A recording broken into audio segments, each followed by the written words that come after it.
Jerusalem. Who ordered Paul to... Okay. P-L-A-T-E-A-U. Correct. Plateau. How many sides in a nonagon? 9. That's correct. What religious sect said that there was no resurrection and that neither angels nor spirits existed? The Sadducees. That is correct. Well done to Team Red, 100%, and they are 150 points. Well done. Now 5 questions to Team Blue. Let's begin. Which 2 NBA teams have tied up to have the most championship wins? The Lakers and Celtics. That is correct. In what city did the Lord tell Paul he would testify about him after Jerusalem? Rome. That is correct.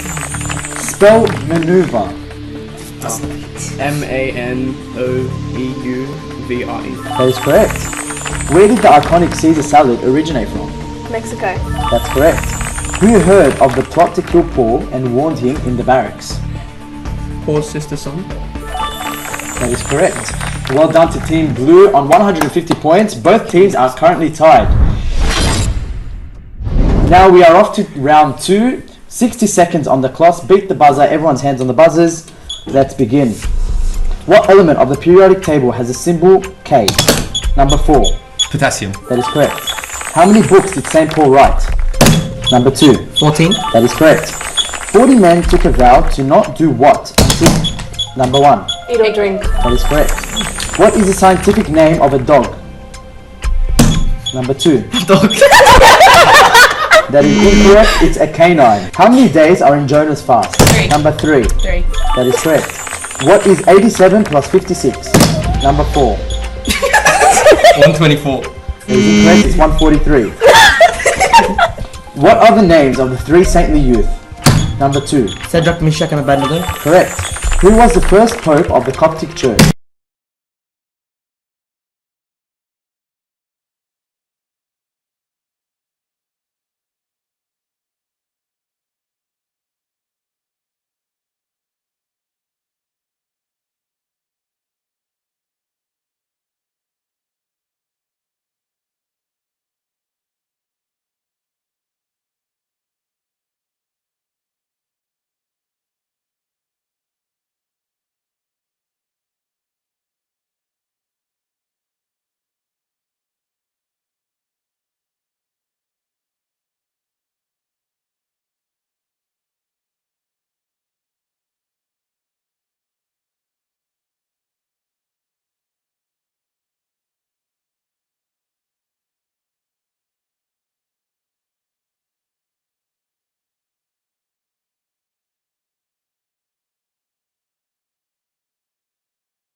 Welcome back to our episode on timeout. As I started to explain before the technical issue, that our time out to children, for children, is really to show assertiveness while we are being kind. And that brings up very stable kids. I also mentioned that when should time out be used? Number 1, if the child misbehaved, broke a rule, endangered his life or the life of his sibling or his brother or sister. And 3rd, if really did something that ran in the street or something like that. So misbehavior, breaking a family rule, going against the direction or guidance of his family. Why to use it? Again, to balance between being warm, kind, fluffy, and also being assertive. Now, how to do it? I start by saying, number one, you have to inform your child of the timeout process. What is the procedure? What are the mechanics? So I advise that you bring your children, and usually they are between the ages of 2 and 10, and you talk to them about should they misbehave or break a rule. You will be sitting in that chair, which is not in a dark room and not in their own room because it's full of toys. He will not be talked to, he will not be played with, and he will not have any electronics. During that period, you are going to think of what you have done wrong in order for you not to do this again. It's not going to be too long, my son. It's going to be only 1 minute per year of your age. So if you are 5, I'm only putting the timer, the kitchen timer for 5 years old, and once it rings, you are back and everything's fine.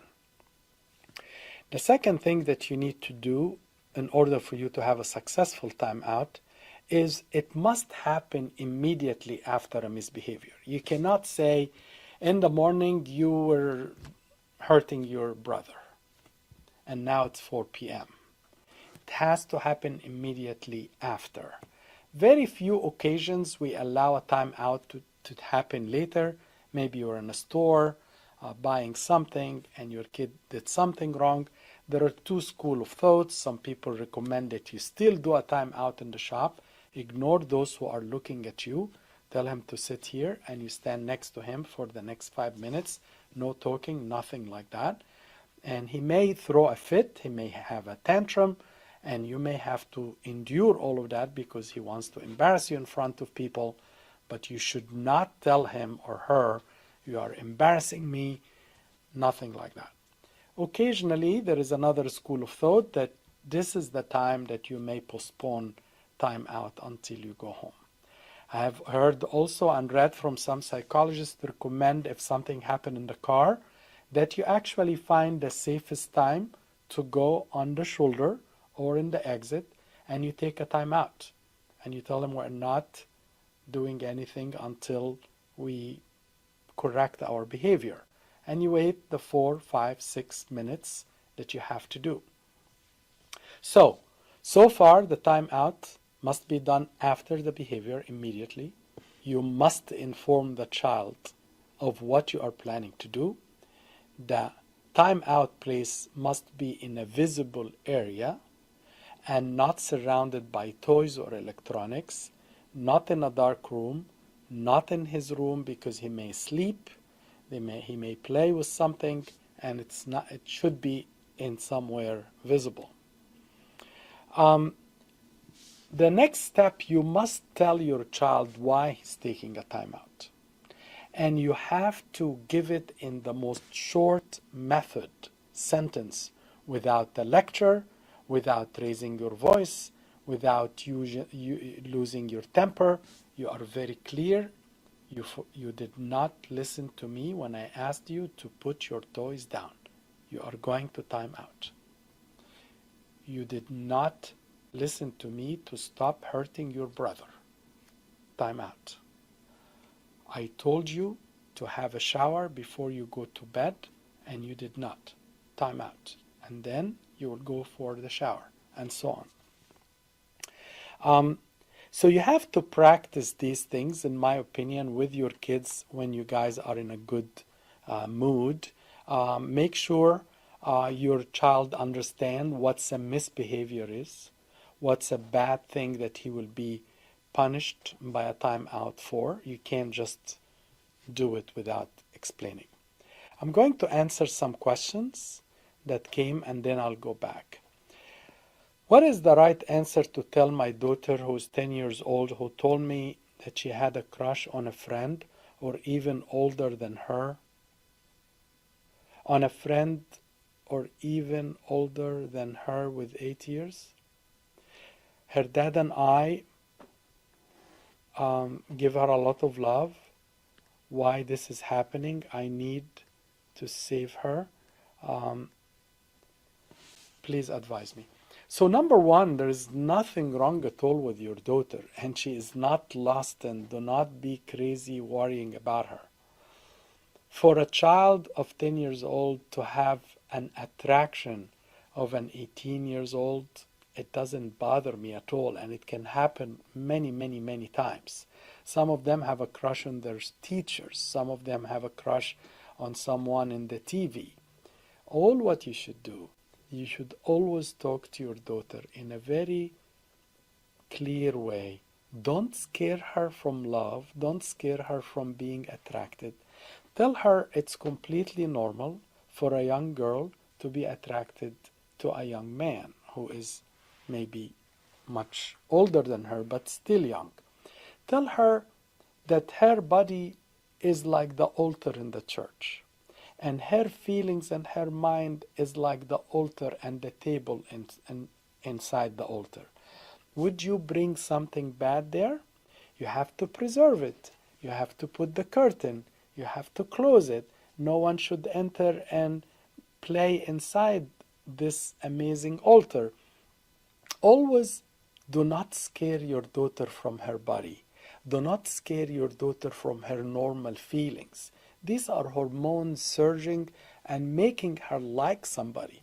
There is nothing wrong with her doing that because she can control it. She has feelings towards it. So explain to her it's normal to have feelings, but in the same time, you have to understand, darling, that when you grow up and you become maybe 22, you will choose the right person. At that time, your heart is full of God, and you will choose a godly person to be like your dad with me. And always, when you talk to a 10-year-old, please make sure never to tell her this is against God, because it's not. Never tell her this is a sin, because it's not a sin. Never tell her you are going to hell, or I know what you may have told. She may like to talk also to her father of confession. She may like to talk to a Sunday school teacher to just calm her feelings down, but please do not scare her. And the way you are talking, you are writing, you are yourself need to calm down.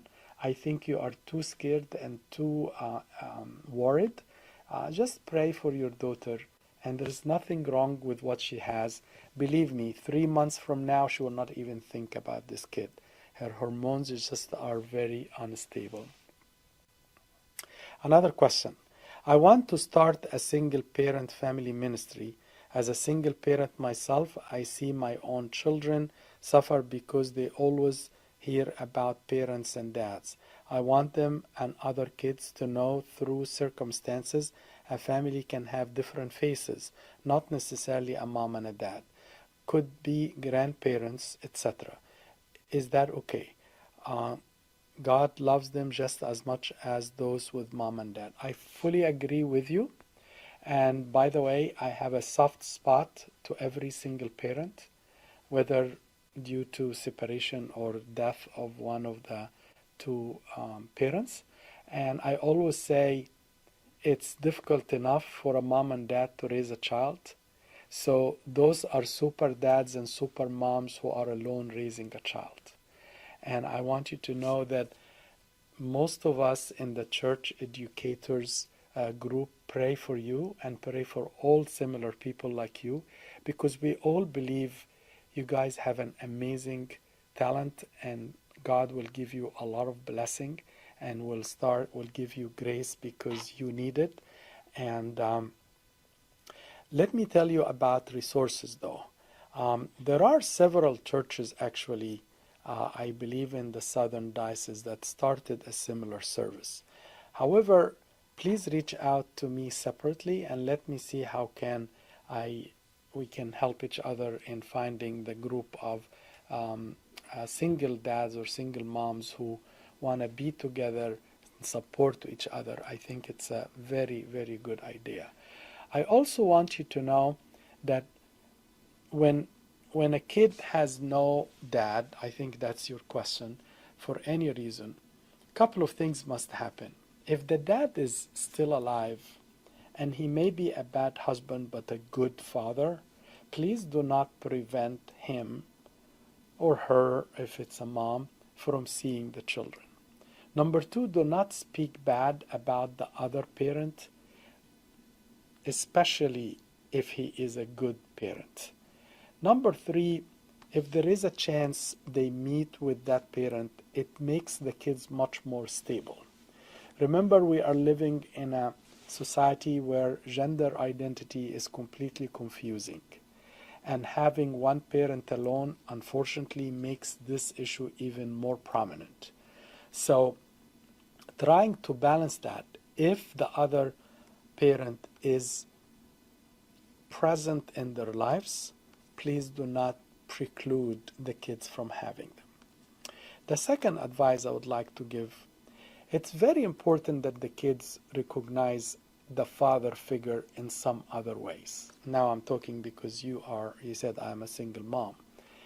But if you are a mom, let the kids find the role model in a father in the church, a pastor, a priest, and a Sunday school teacher who is a little older, who is kind and knows how to deal with kids who may have a single parent.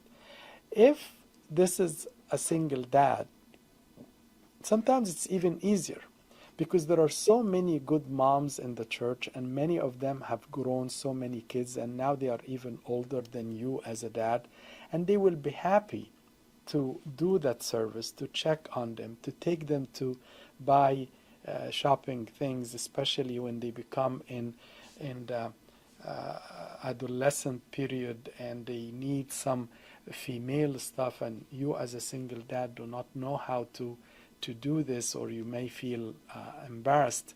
So I have found so many moms are so willing to be the moms of those who are motherless. And believe me, it's a blessing to them and a blessing to everyone who share the burden with a single parent. Thank you for your question. Coming back to tips on for timeout. So to tell your child why he's being taken for timeout is of paramount importance. You cannot just grab the kid and throw him in a chair and he doesn't know what did he do. But please do not make it a lecture and do not lose your temper.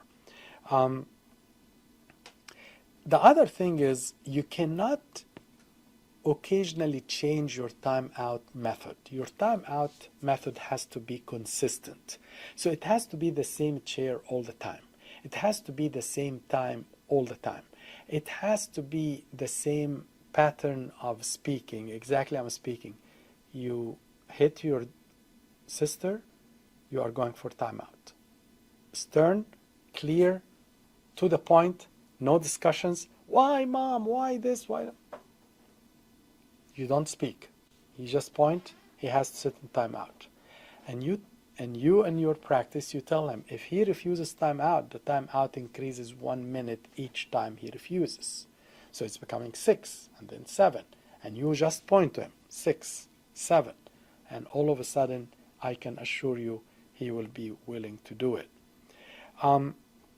One of the things also that we all need to do as parents of young children, please make sure that the child is aware what are the rules of the house. If the rules of the house that he has to eat dinner with you, then he has to stop playing with his toy. The rule of the house, he has to come down and sit and listen to a Bible study with dad and mom and his sister, then that's the rule of the house. If the rule of the house to take a shower, fine. Whatever the rule is, please emphasize it, make it clear, and when you enforce it, do not be angry at your kid. Now, what happened at the end of the timeout? So the timeout usually ends, let's say, at 5 minutes, because most of the kids are around 5, 6 years old. Basically, you really need to bring the kid, you sit next to him after the timeout, and you go and review what happened. Some people claim this is not important, but I'll come back to that controversy. But I find this much better. I want you to re-explain. Did you understand why you were in timeout?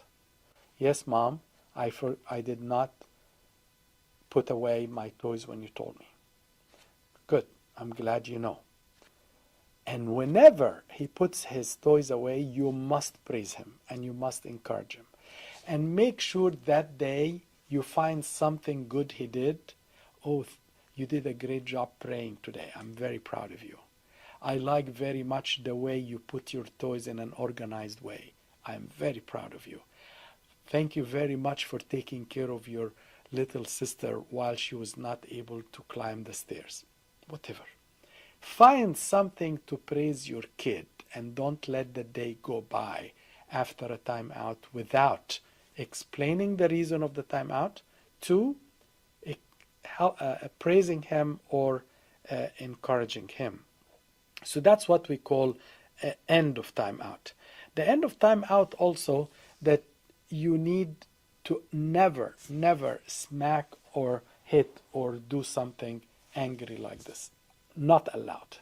And by the way, science have shown that these things may not even work as good as a simple discussion like that. Of course, there are kids who are ADHD and they are hyperactive and all of that. Still, timeout can work, but usually maybe less than 5 or 7 minutes. And sometimes you may use a card, like a red card, and then a green card when he has to come out.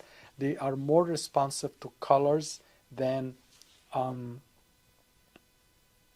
giving orders like the ones I have given. If the timeout was for not following your direction, repeat the direction again, because your child needs to know what is the direction you want to do, what advice or what order, what commandment you are given. And if he continues to refuse it, then he is going back to timeout. So, ending of timeout, you explaining again. If he tells you, I'm not going to throw my toys away, I'm going to hit my sister as soon as I see her, then he's going for timeout again. But if he understands, and even if it goes for another 5 minutes, believe me, the next time he probably will be much more behaving.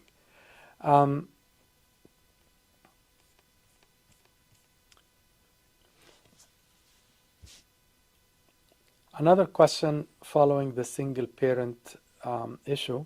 How can the church help single moms and their kids emotionally and socially? Does a big brother, big sister program exist within the church? How can one start? Also, how can a church provide a single mom or dad support? So again, all the ideas are amazing, and kindly send me a private, either your name and number or something.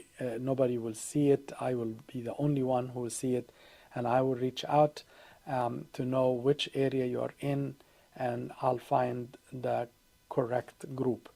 Now, the big brother, big sister, we are using it already in some churches.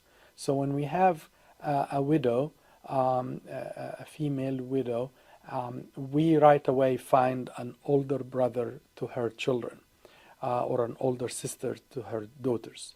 And the same if this is a male widower.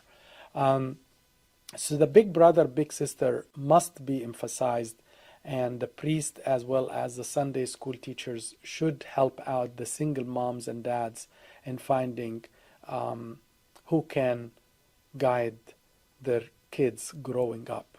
Again, adolescents in their teen age need so much the other figure.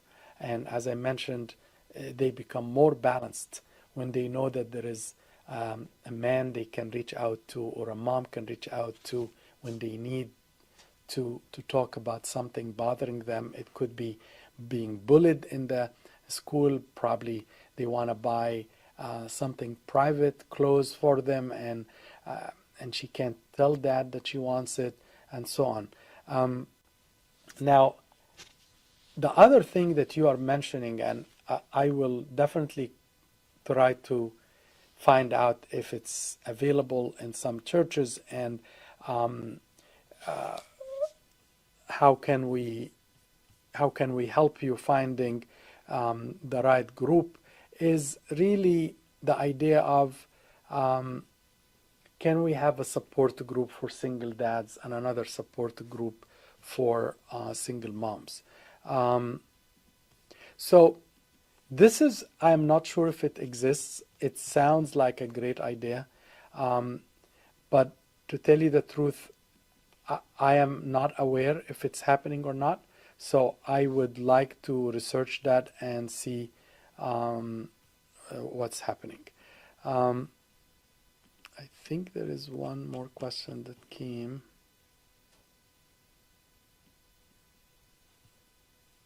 Okay.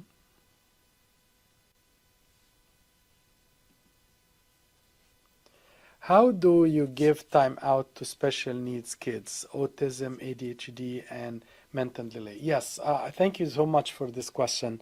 And again, I have a very soft spot for those parents because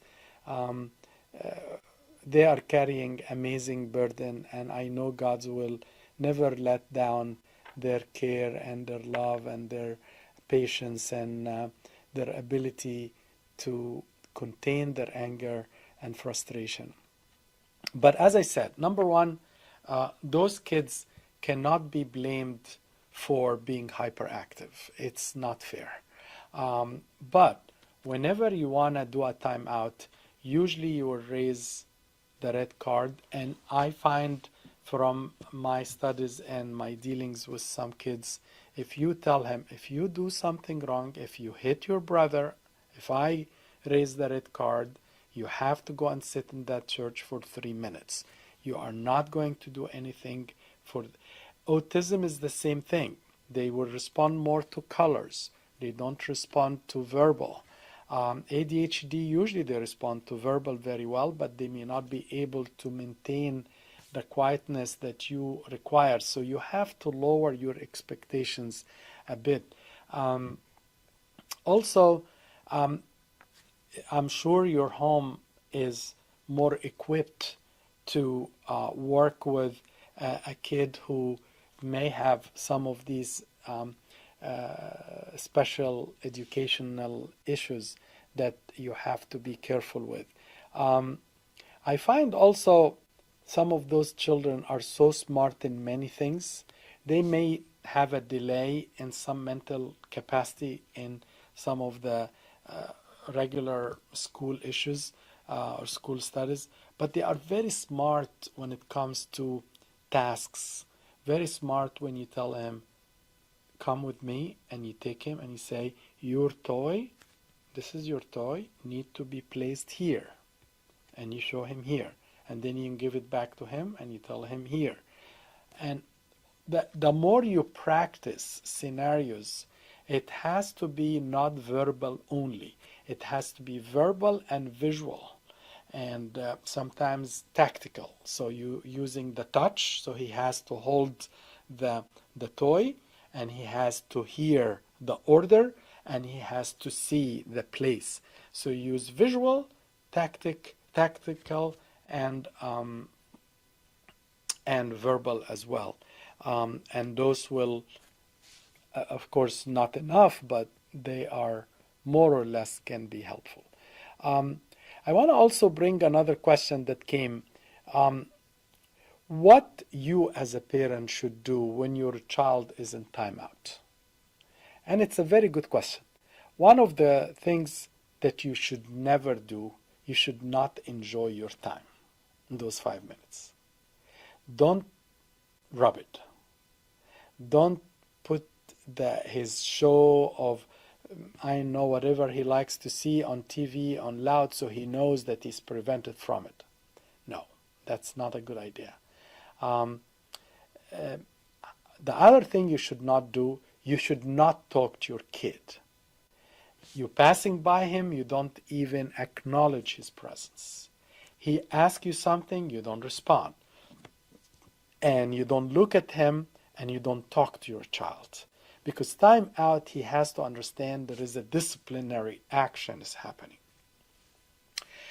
The other question that came, that somebody read about time in, and I'm very happy that the audience are very well read. So there is a controversy about time out, not a big controversy. Some people believe that time out is not a great idea. We should only do time in.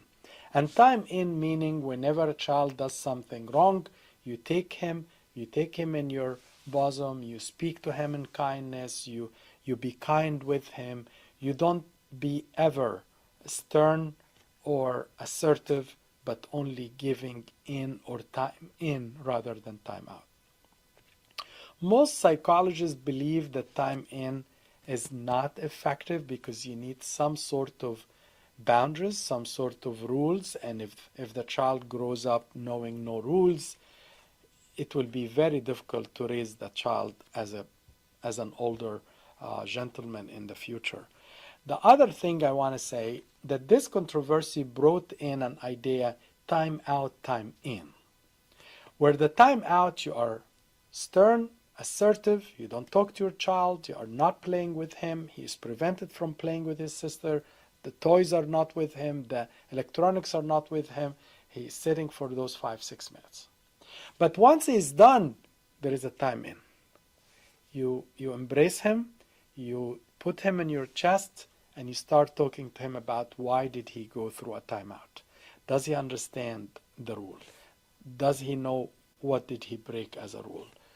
What is he going to do next time? And that's what I call time out, time in. So thank you for this question. Another question is asking, what about two children that they basically hurt each other, and what is the consequence to both children for misbehaving? So putting two children time out is allowed, provided a couple of things. Number one, they are not together, each one in a different place. If you have more than one corner or more than one room, then each one in a different area. Number two, they are not allowed to talk to each other. They are not allowed to be talked to by parents. And please do not choose sides. Do not start by saying who hit who. No, they hit each other. Who started this? Don't ask that question. It's a bad question. Because with all respect, either one of them will lie or one of them will feel very bad that you took the side of one brother versus the other. So putting both children in time out is better because you don't take sides and you don't reward one of them that he accepted or participated in fighting. They both are equally disciplined or punished, and after this you still bring them both back and you talk to them about post time out discussion, which what was the reason for this? Do you know why you were timed out? And even if they try to tell you he started, you say, I don't want to hear this. Both of you are wrong because you hurt each other. And in our house, no one uses any type of physical touches. It's not allowed here. It's not allowed anywhere else. You can talk to each other nicely. And if one of you has a complaint, you come to me, but you are not allowed to hurt each other.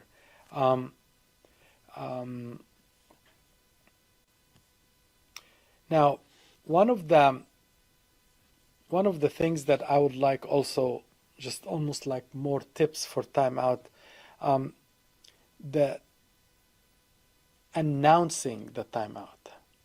It has to be clear. Clear warning about timeout must be clear. You cannot just surprise the kid by pulling him. Some of you may have read or heard about a technique called 1, 2, 3 magic. It's a very interesting technique that a lot of educators use. And the whole point, it's exactly time out, but you time it. So once he didn't put the toys in their place, they say 1. But of course you have to explain that you are going to do this So you have to bring your child and hopefully your husband as well. So both of you are aware of the technique. And the technique is very simple. So if you explain to the child, if you did not listen, you misbehave, or you physically injure yourself or somebody else, I'm going to say 1. If I say 1, that means you have a chance to stop what you're doing, and everything will be cool. If you don't, and you continue misbehaving, I'm going to say 2. If you continue to misbehaving, when I say 3, you're going to time out. So almost giving the idea of the 5-second rule that I spoke of earlier in the show, but rather in a count way. If he is autistic or ADHD, you have 3 cards, a green, a yellow, then red. Once you get to the red, he is going to time out. And time out, as I said, usually it's a little less for those who are special children who, in my opinion, they are the meek and loved by our Lord. The second point I want to make is do not just make it's about 5 minutes. No, it has to be 5 minutes. And you have to have a timer. And your kid has to see that the timer is clicking. Is time yet? You don't answer because the timer is shown, it can be heard and seen. Is it time yet? You don't answer. And all of a sudden he will hear the bell or the ring. And you tell him, okay, come out. When he comes out, you sit with him. The other tip is you must make the time out time boring. There must be no fun during time out. Otherwise, he is missing the point of discipline. It has to be boring, meaning you cannot have a toy and he cannot be in his room and he cannot be playing with his sister and he cannot have his electronics and video games. Time out means he is prevented from this. Let me answer another question.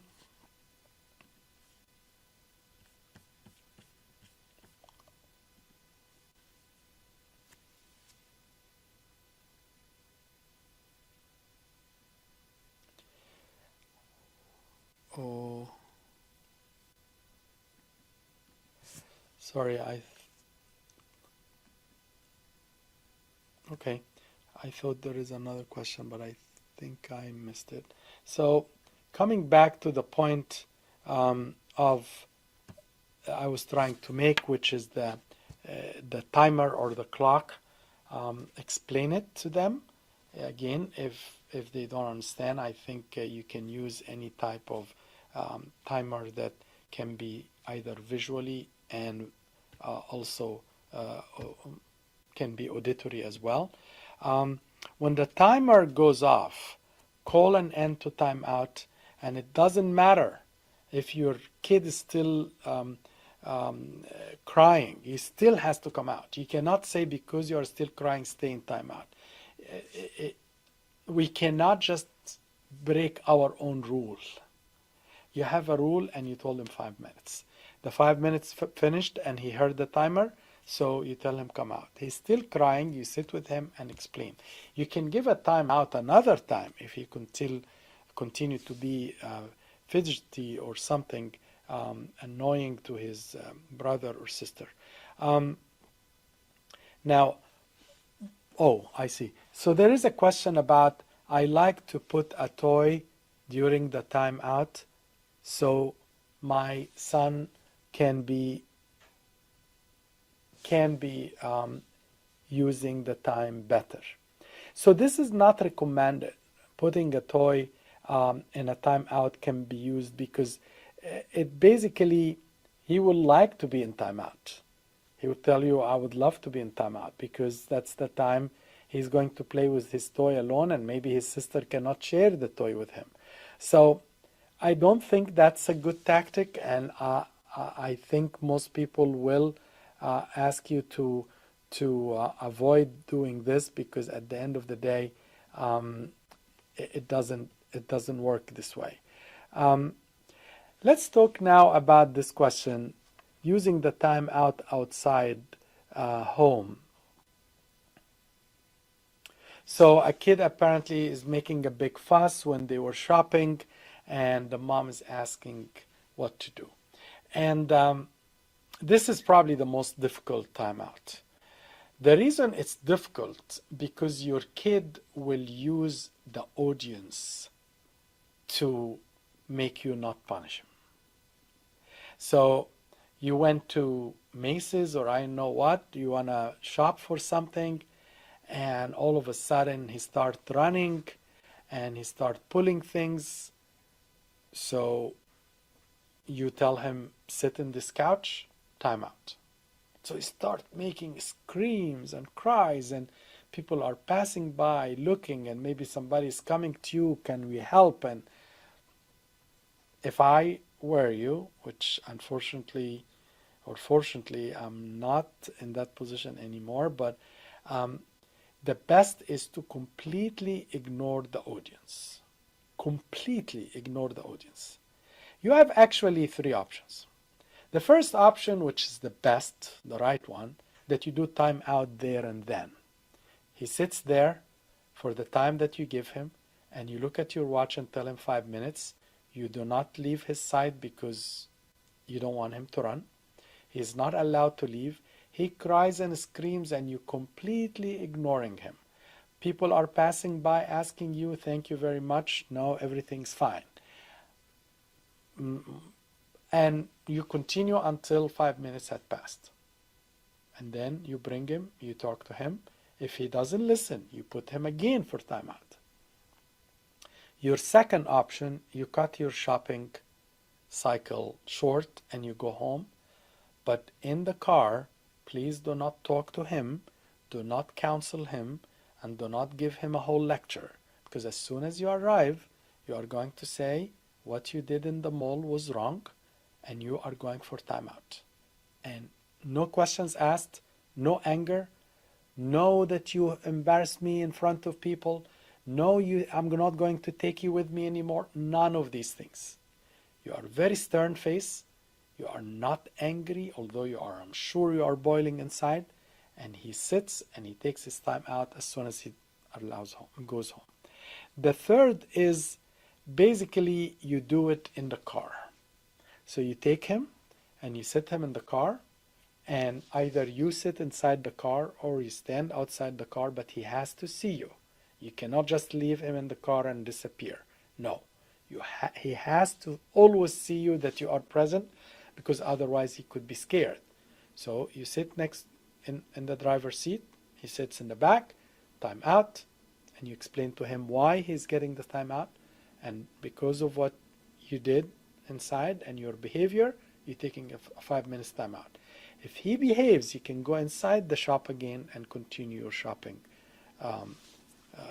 tasks. And finally, I want to end with always have a time in after you have done a timeout.